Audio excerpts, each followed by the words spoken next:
Welcome to Butch Power Week on Cougs on Cougs. Yes. We're week 38. 38 for those of you who don't know. That's right. And we won a game, so we are now 2-3. Woo! Much better than 1-4.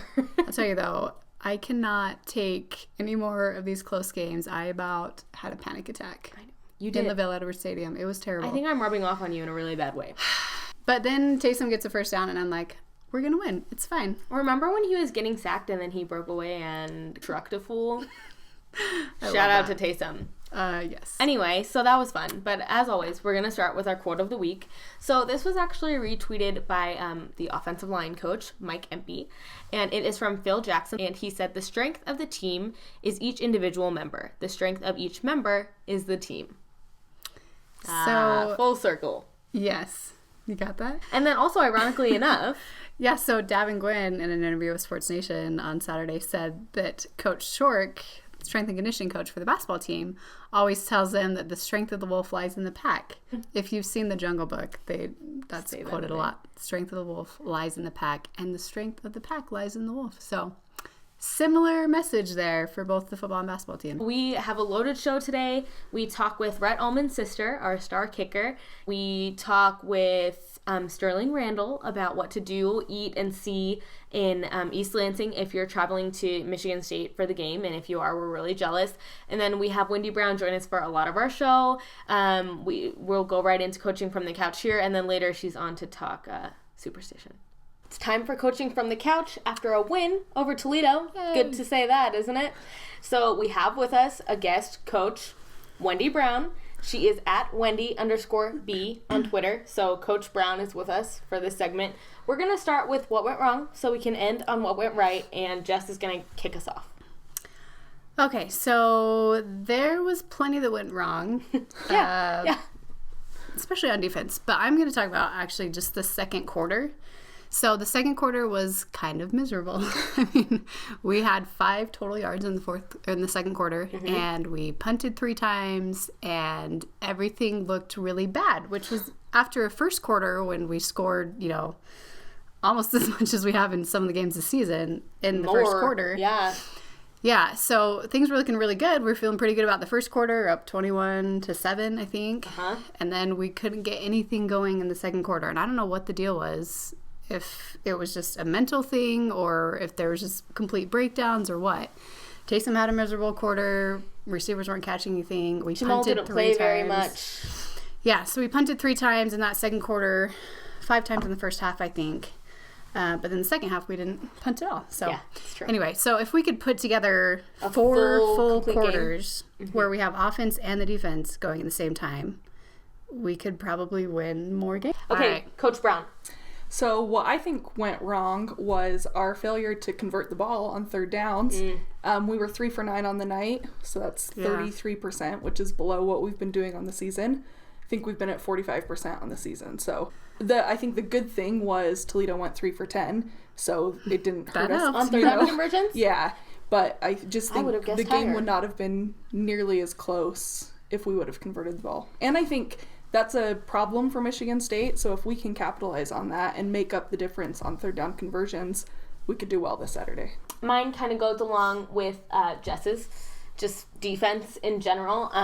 It's really fun. It's really fun to have those high-scoring games. I think 108 points were scored and more than 1,200 yards of offense. That's great, but it's not a good reflection on your defense. It's never good for your defense to say that they allowed 53 points, no matter how much fun the game was and how much scoring there was. I think we really missed Butch up the middle. He's your big middle linebacker. If anyone tries to run, he's going to knock him out, and he wasn't there, and it showed. I mean, they had more passing yards than rushing yards, but our secondary didn't look fantastic either. I know we've been having some problems at corner. We've been rotating corners a lot, especially with McChesney and Warner, and with Warner not playing.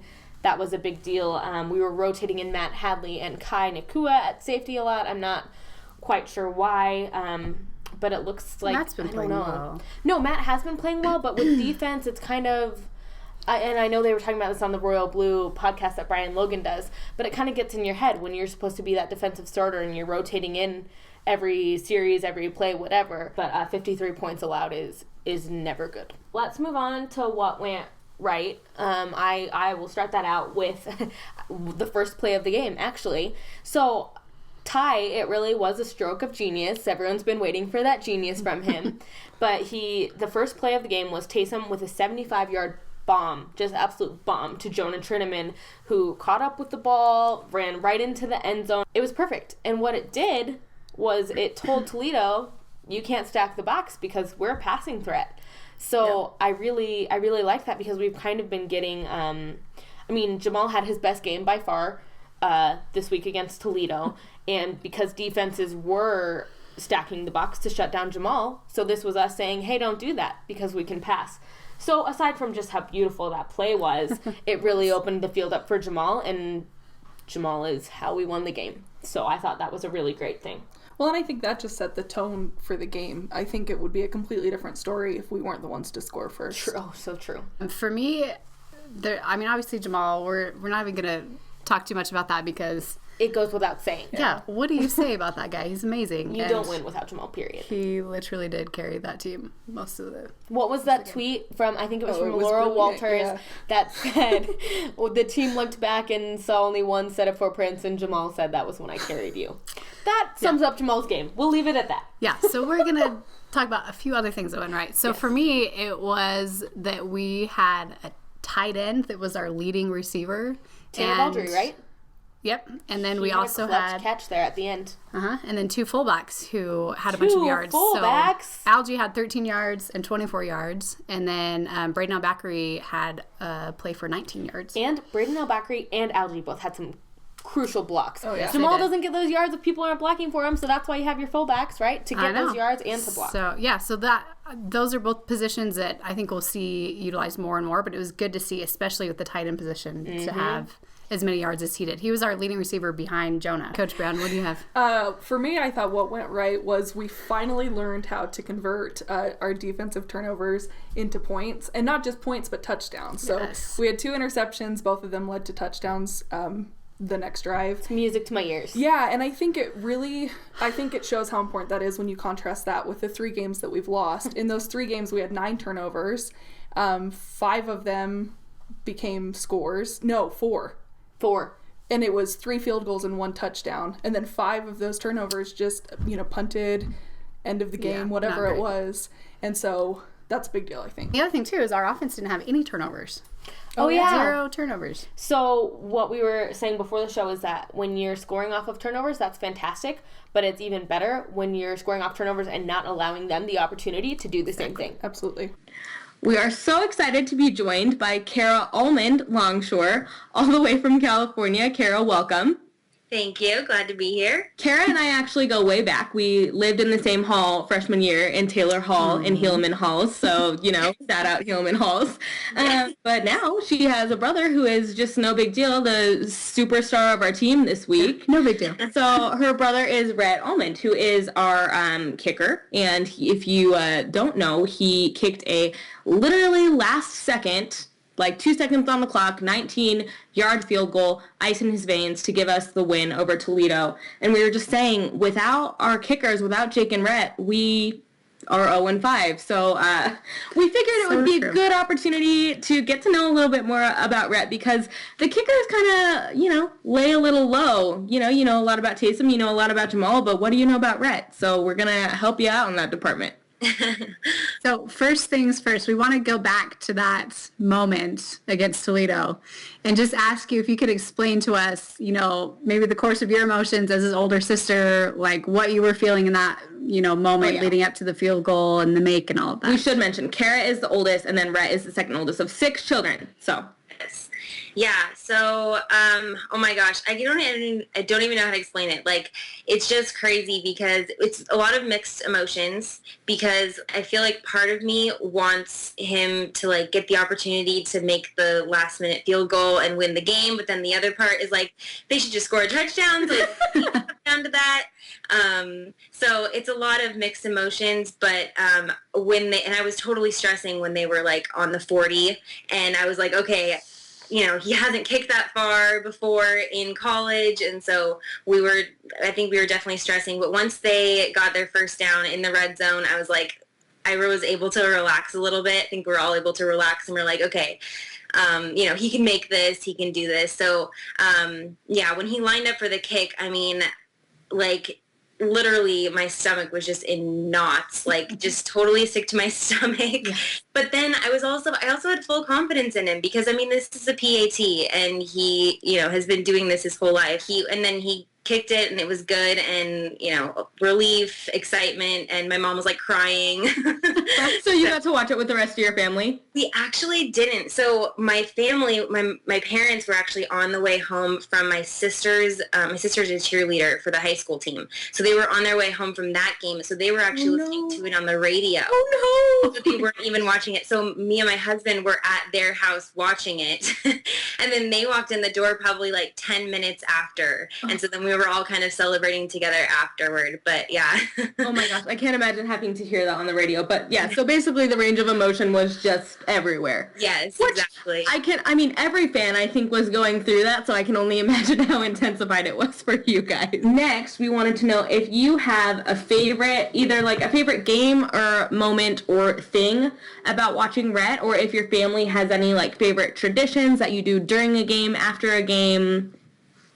Well, I mean, my favorite moment is definitely Friday night. I mean, he's never been in the spotlight like that. I mean, He's done stuff like that in high school, but never, in front of thousands of people. I mean, this is his dream. So, like, to see his dream coming true is just, like, so awesome. Yeah. So that would definitely be my favorite one. Yeah. And as far as traditions, as I said before, like, my family, my mom and dad still have 3 at home. So they're doing soccer games and, football games and all sorts of things at home. So whatever we're doing, we're always watching. Like, if the game's on, we're always on our phones streaming it. But we don't really, have any, like, traditions because we're all, like, super busy. But we know that whatever we're doing, we're always watching Rhett, And we always have a group chat going, a family chat. We're always, like, texting each other, like, PAG's good. So. Oh, I bet that was a fun conversation after. For sure. After he made that one. Yeah. Yeah. So I feel like we still don't know too much about Rhett. As a person. Yeah, we got a couple of interviews after the game, but not too much. So we want to ask you, what is he like? What's his personality like? What are maybe some words you use to describe him? Yeah. Give us some insight into Rhett. Well, it's kind of funny because my family kind of has a joke that he's like the favorite child because he just does everything right. Like, I mean, he's good at everything that he does, and he's just one of those kids who you just want to be him. He's good at everything he does, and he's so humble. I mean, that's the best part about it all. He's so humble about everything, and he's just so kind. Like, I don't think I've ever heard him say a bad thing about anyone. Wow. And I don't think anyone said a bad thing about him because there's nothing bad to say about him. I mean, he's just a really good kid and a little bit of a nerd, but, I didn't know about him that his major is engineering. Does he have an emphasis? Is it like electrical engineering or? Mechanical. Oh my gosh. So I can't imagine. I don't know how people have like real majors and are on the football team because it consumes so much time. So, hard. I mean, just that says so much about him that he gets good grades, I'm assuming. Yes, yeah, he's a smart kid, so. Next, we wanted to ask you, how did Rhett get into kicking? Was it in high school? Was it before that? And when did he decide to go to BYU?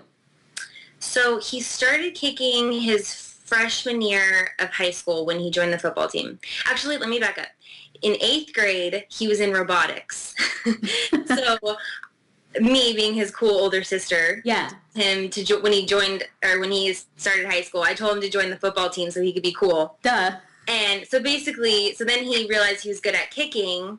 So I guess you could say that, I'm pretty much the reason why. You could say that. I'm going to say that. Absolutely.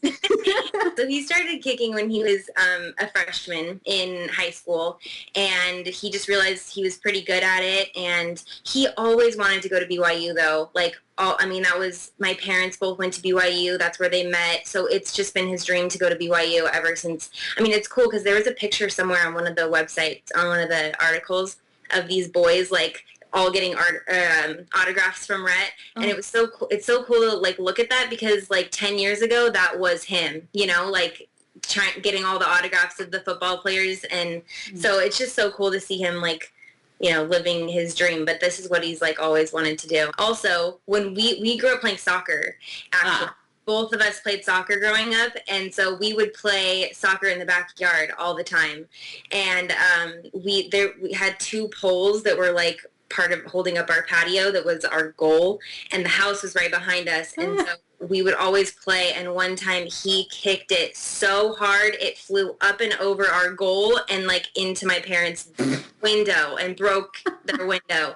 So I think from there we knew he was going to be a good kicker. What does he do to keep cool under pressure? I mean, a kick like that being his first, you know, game-winning field goal of his college career and all of that. Is there anything specific? Insane pressure. It's insane pressure. Yeah, it is. Is there anything specific he does to keep calm? I mean, he's a pretty relaxed guy to begin with, as I've kind of said. Like, he's very, he's just very relaxed. He doesn't get worked up very easily. So I think that's part of the reason why he's a good kicker, is because he can stay calm under pressure. Yeah. But he did tell me that he, like, will repeat his steps in his head, like, head down, follow through, kick it straight. Easy, right? It's a good mantra. That's what I want him repeating in his head at that time. With the Arizona thing, literally Rhett in his career at BYU, he's missed 1 PAT and no field goals. He's actually perfect in field goals. But after he missed that PAT in Arizona, people got a little unsettled. Obviously, Jake came in on the last field goal. I mean, if you want to, you can talk about, I mean, do you know how he felt during that time and if that affected him or not? Or what about his relationship with Jake? Yeah. So it was obviously like devastating for him and for us because, I mean, it's his first time going out there as a, you know, collegiate kicker in front of all these people, and we're like just pulling for him to do what he's done, you know, all throughout high school. Yeah. And you know, so he kind of mishits the field goal and he makes it, and so we're all like, okay, you know, it's fine. Yeah. But he made it. He's 1 for 1, you know.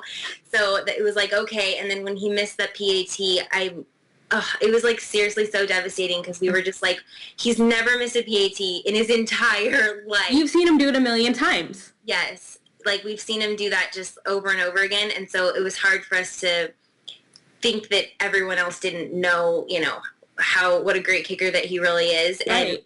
But then again, we were also kind of okay with Jake coming in and kicking that winning field goal because we didn't know what kind of a mental state Rhett was in, if he was going to be able to do that, which I was telling my family, like, he would have made it. Like, I wanted him to, you know, kick that one. But, yeah, even to us, his family, he's said, you know, that Jake's a great kicker and he's just a good, you know, guy, and it's, you know, that's what happened, you know, and he just used that. My mom told him, and he was having a hard day. That next Sunday was a rough day for him, and my mom told him, like, okay, you can have a pity party for yourself for today, and then tomorrow you have to get back on the field, show him what you're made of, get your starting spot back.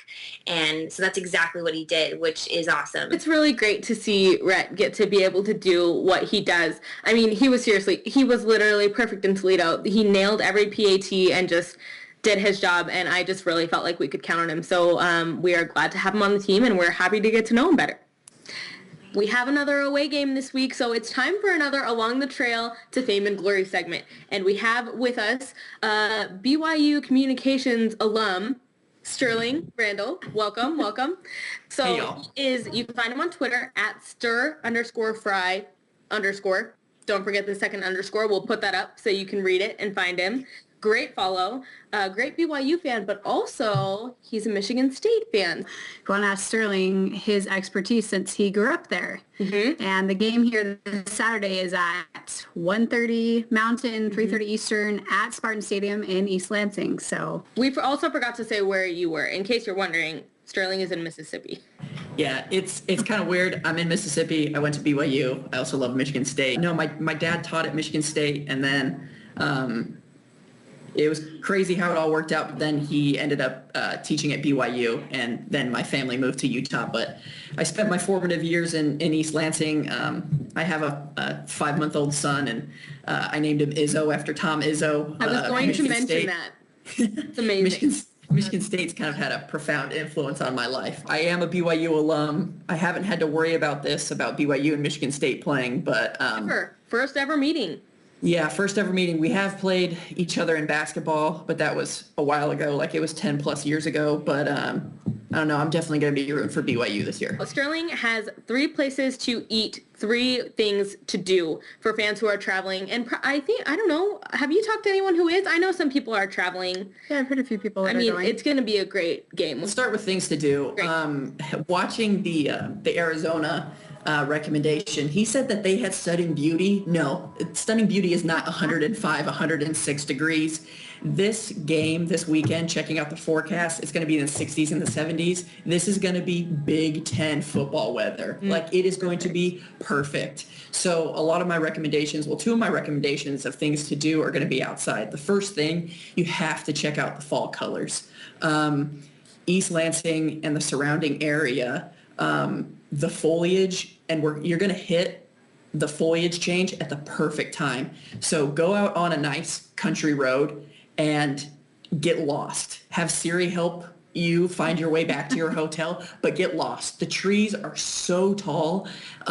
They canopy the roadway, so you're going to be enclosed, and the colors are going to be spectacular. With that too, this kind of ties in. While you're out, you're going to pass an orchard, stop, get some cider, and it's going to be the best cider you've ever had in your whole entire life. Oh my gosh, now I want to go. Yeah, and you'll pick your own apples, and this isn't going to be like Church Farm, go on Saturday morning and pick apples. Like, these apples, it's going to be fun to pick.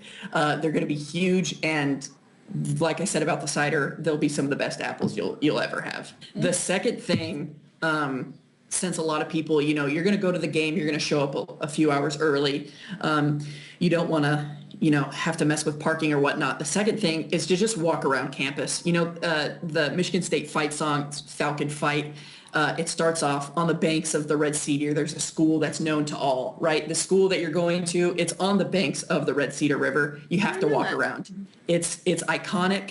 There's going to be ducks. You can walk for a really long time around the edge of the river. You can rent canoes and kayaks. It's a hop in time on the banks of the Red Cedar, and you'll get to see a good chunk of campus, which is something that I love to do. The river runs on the north side of campus, right past the football stadium, right past Spartan Stadium, and kind of by the Breslin Center, which is where they play basketball. So while you're doing that, you can check out the giant Spartan statue, which is also iconic too. The team walks past it every game day. And then while you're by the Breslin Center, you can check out the statue of Magic Johnson. I got one more thing to do. Oh, and this one. Yeah, this one I might be a little biased. Me and my wife, we love going and visiting different capitals at different states. But the state capitol building is it's about a 10-minute drive from campus. Oh. And it's open from 8 to 5 on weekdays and 10 to 4 on the weekends. So maybe before you go hit the game, you can go visit the capitol early in the morning. And they do guided tours too. That you don't have to sign up for or anything? Yeah, no, you can just show up. And then they also have self-guided tours too. Oh. So food? I'm curious about this. Okay, the food, this is the prime of everything, where you go, like when somebody says like, oh, you're going to go to this place, you're going to go visit here, well, you have to try this food. It's like the quintessential must try. So okay. I really came through in the clutch with these. Now let me pull up my notes here. I do throw up a disclaimer. The places that I'm recommending, not that they have certain foods, but like I'm not gonna recommend you go to a burger place and then order a salad and then you're going to whine about how the salad was terrible. Like, no, I'm going to recommend a burger place. You order a burger. So I don't want you slandering these great institutions on Yelp and Twitter and Google by ordering a black bean burger at a pizza restaurant. Listen up, ladies and gentlemen. Order what you're supposed to order. Order what you're supposed to order. Or else. So the first place is Crunchies. It's your like typical hole-in-the-wall burger, pizza, like pub food place. Crunchies. I would maybe recommend going a little bit earlier in the day, just because it is open late at night and they tend to it might get a little rowdy. later in the day, but it's iconic. I would compare it to J-Dogs, just because like everyone that's a BYU student, they've all been to J-Dogs. But obviously this place serves more than hot dogs. So you can check out the Yelp reviews. All the items that they have that they talk about on Yelp are spot on, with like their pizza knots and their burgers. But go there and you won't. I mean, who doesn't love a hole in the wall burger joint? Is there just one location, or is it like a franchise? There's just one location. Okay, and it's real close to campus? Very close to campus. Okay. Crunchies. Got it. Yep. Crunchies. My second recommendation you can actually do while you're walking along the banks of the Red Cedar. You can stop at the Student Union and go to the dairy store. Now, your fun Michigan, Utah State? Well, your fun Michigan State fact of the day is Michigan State was actually the first agricultural school in the United States. Ooh, sit down, Utah State. Yeah. And so their ice cream and their cheese is off the hook. Ooh. And they have so many flavors. You can check out all their flavors on the Michigan State the dairy store actually has a website, and you can check out all the flavors out on the website, and they're all fantastic. I believe they'll have a seasonal apple one that you can never go wrong with. And then they also have flavors named after every Big Ten team. Sweet. And then they also have stuff like they have flavors that are named after the coaches, a lot like, Lavelle's Vanilla. Yeah. And stuff like that. So it's a lot like our creamery. But like I said, it was there first. Yeah. What's our third place to eat?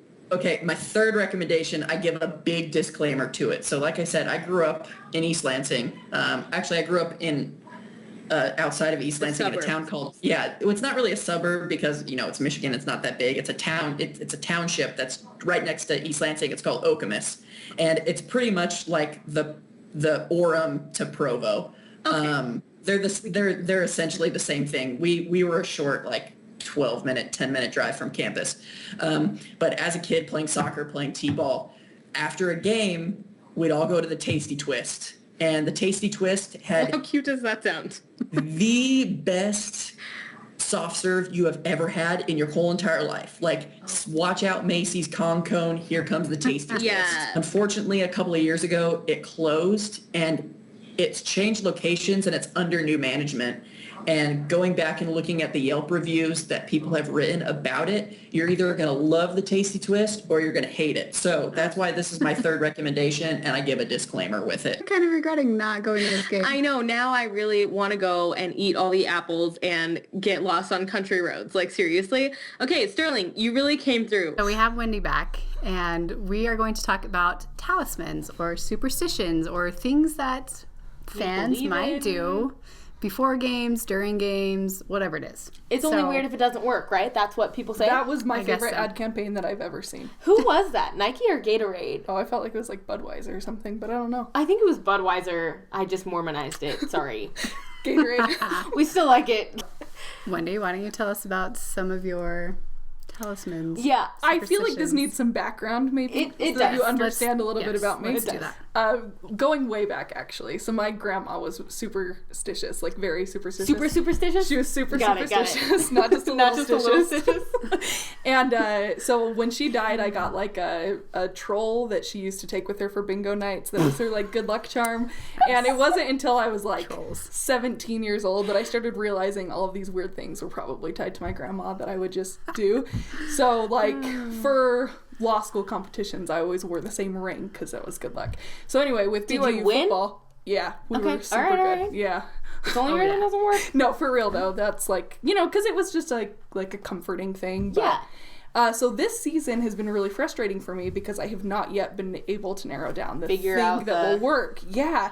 And so we actually were talking about this on Twitter after ruling out something that wasn't jinxing us, which was these earrings. And I'm very happy that they're okay. Yes. They're good to go. Because we like the earrings. Yeah, because I wore those at the Toledo game, and obviously we won, so it's fine. Right, and you also said you had brought your dad to the UCLA game, and he almost didn't get to come to the Toledo game because he might have been the thing. Yeah, but apparently he's not. Right, yeah, so my brother was originally supposed to come with me to Toledo. He got sick, and my dad's like, I can come, and I was like, sorry, you're not but invited. he's proved himself now, so he can come come to other games, I guess. Okay, what else? Okay, so speaking of my dad, probably 5 years ago, you know those pillow pets that like kids were obsessed with? Everyone got them for Christmas. As kind of a joke, my dad got me a Cosmo one. Oh, that's cute. But that has become, so I held that during the Arizona game and we won. And then I forgot to bring it out during Utah. Wendy. So yeah, Wow. I think it's a problem. How could you? But it will be out for Michigan State. It better. Is this wood?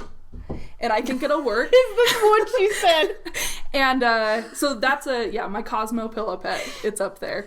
And I was super concerned because I had to wear white for the Arizona game because that was or not Arizona, sorry, UCLA, because that was my section. Right. Then white again for Toledo. And you thought that might be it? Well, yeah, so I only had one white shirt and I didn't have a chance to go buy a new one. So what I did was I washed the shirt twice and...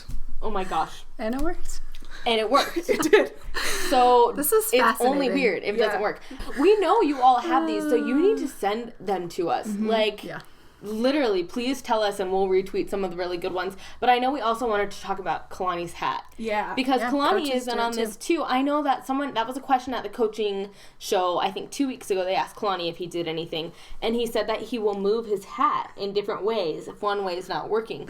I don't really trust that because it didn't seem to get Well, he just hasn't worked it out yet. I get that. Tweet us your talismans, seriously. And if you have ideas for what I can try, I'm up. And we need to make this a recurring segment because we know Wendy might be the most extreme one, but she's not the only one. That's not the most extreme. Some of it's pretty next level, but I do like the washing the shirt twice. It worked. Yeah. It's only weird if it does. Yeah. We should call this segment. It's only weird if it doesn't work. Good. That's true. Gatorade campaign. Wendy is still with us for Talk of the Town. And we're going to keep it a little short just because all the other stuff we have going on, but there were a few really good things to come out of this week. We're going to start with, we got some pregnancy news. First, Johnny Linehan and his wife, Marissa Nimmer Linehan, are having a baby boy, so we will have a future punter in 18 years or however long. Or soccer player. Or soccer player. Sure, he can do both, all of the above. Also, the Fredettes, Jimmer and Whitney, are having a baby, which is super exciting.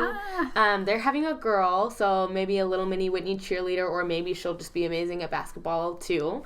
But someone tweeted at Tom Homo that he needs to offer that Fredette baby a scholarship, and Tom said it's done, so consider the deal signed. So did Jeff Judkins.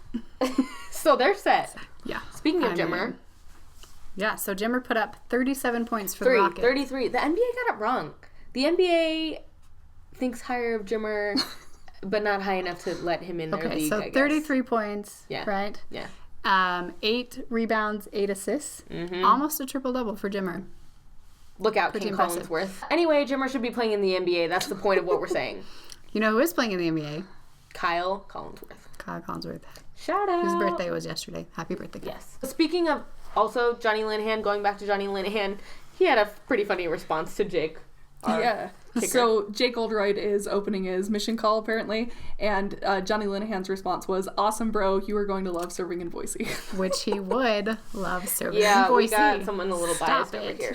Yeah, he's Just opening that today. So by the time this airs, we could possibly know where he's going. We'll be sure to tweet that. I think there's another one we need to let Wendy do about our favorite, the return of our favorite series and.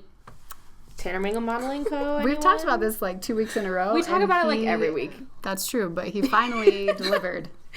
Wendy? Well, yeah, his sister delivered for us. She posted a picture of him on Instagram looking beautiful. Beautiful, majestic. Look at his stylish cuffed jeans. Like Tanner. Hands in pocket. 10 out of 10. 10 out of 10. Back to some of our goofy basketball boys. We just adore Peyton Dastrup. If you haven't watched our interview with his dad, you need to go do that. We'll tweet it out a little closer to the season 2.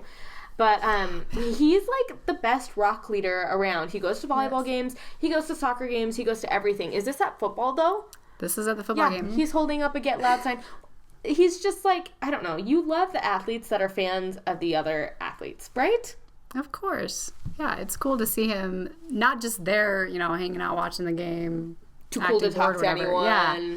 But like getting up and leading cheers and all of that. Yeah. And guess what? They're going to show him that love back in basketball season. So. Yeah, definitely. Peyton also tweeted out today, "Sleep on us, I dare you. It's time.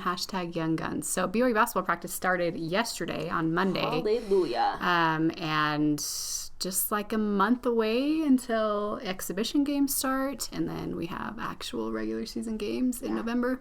We also did hear, as a side note, that Elijah Bryant has something going on with his knee. He will be out for a few weeks, but should be back in time for games. Last but not least, this is hilarious. It is hilarious. So Eric Mika tweeted out, literally nothing gets me as psyched as these two.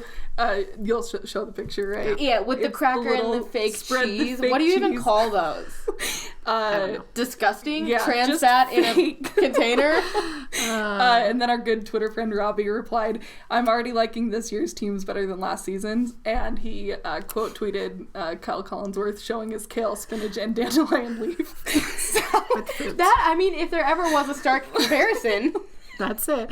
Well, this already so far, we've had Eric tweeting out the cheese and crackers thing and Peyton tweeting out about donuts. Dude, Kyle and Chase would hate these guys, so it's a good thing they're not playing together. Oh, I love it. Anyway, so much. That's what we've got. Thank you so much to Kara for coming on, talking with us about Rhett. Thank you to Sterling for all those great suggestions, and for Wendy for joining us for the bulk of our show. We had too much fun today. We really did. So up next, Michigan State and BYU this Saturday, 3:30 Eastern, 1:30 Mountain. Game is on ABC, which is cool. By the way, if you're going, wear royal. Mm-hmm. And also, if you will be there, the baseball team is also scrimmaging against Michigan State there in East Lansing at 10 a.m. Eastern. So there's another thing for you to do if you're in town. Exactly. Well, just real quick, Michigan State. So they're 2-2. They're coming off 2 losses in a row. They lost to Indiana in overtime this past week. The ESPN matchup predictor is saying that BYU has a 50% chance at winning and Michigan State has a 50% chance of winning. Here we go again. So here we go again. Buckle up for another close one. Hopefully it's close. I mean, hopefully we're in it. I think a lot of fans are assuming that Michigan State is just an automatic loss and that we have no chance, but we absolutely have a chance. In fact, we, according to ESPN, have an absolutely equal chance. We may or may not have Butch. We're kind of unclear on where he's at with his MCL sprain, but cross your fingers for him. We won't have Louis, and don't forget, we won't have Cy for the first half of that game because he got ejected for targeting. We'll see how that factors in. Michigan State and BYU are almost equal in points scored and points allowed, so all signs point to a very close and good matchup. Yep, Michigan also has a player that was ejected for targeting their star defensive end, so that may create some opportunities, especially in the run game. We are brought to you this week by President Monson for a great weekend of conference and for letting us know where his loyalties truly lie. We know Cougs. It's with the Cougars. Oh, yeah. Our second sponsor is the second leading rusher in the nation, the swaggiest of them all, Jamal Williams. Have to give him a shout out. May you always stay loyal to the white and blue. For Jess, I'm Mary. We'll see you next week.